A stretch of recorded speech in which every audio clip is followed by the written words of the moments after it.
Alors, ici nous avons la deuxième partie, la mise en place de la République romaine.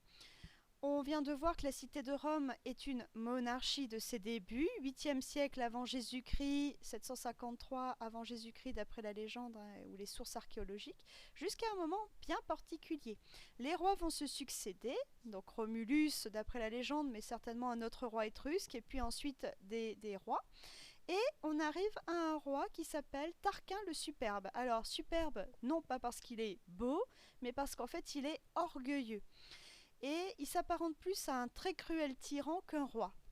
Son fils, qui devrait lui succéder à la royauté, Sextus Tarquin, va commettre un acte odieux, un viol, sur une citoyenne romaine qui s'appelle Lucrèce. Et c'est une citoyenne très connue pour sa vertu, très, très honorable.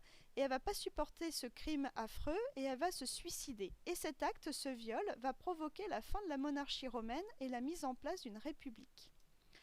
Donc je vous demandais, à partir des documents que je vous avais donnés, de compléter une frise chronologique en mettant des mots dans les petits ovales qui étaient avec cette flèche pour représenter la frise chronologique. Donc on avait 5 événements: viol de Lucrèce par le fils de Tarquin le Superbe, la République est mise en place en 509 avant Jésus-Christ, Tarquin le Superbe est chassé de Rome, tyrannie de Tarquin le Superbe et Brutus soulève le peuple. Alors, on regardait les différents documents, vous en aviez 5.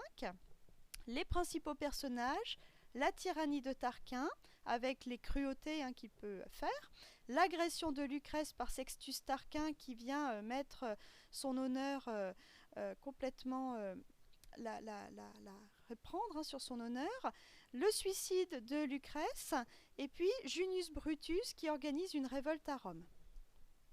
Donc tout simplement, on commence par la tyrannie de Tarquin le Superbe, puisque le premier événement, Tarquin le Superbe est un tyran, c'est ce qui se passe, et donc le peuple romain en a assez de cette tyrannie de ce roi. Ensuite, on a le viol de Lucrèce par le fils de Tarquin le Superbe, puis Brutus, Junius Brutus qui ne supporte pas ce crime et qui va soulever le peuple. Tarquin le Superbe est chassé de Rome avec son fils, et puis ensuite la République qui est mise en place en 509 avant Jésus-Christ. On voit qu'on passe d'une tyrannie à une république, après le viol, le soulèvement du peuple, et on chasse le méchant roi de la ville. Voilà ce qu'il fallait faire pour cet exercice-là.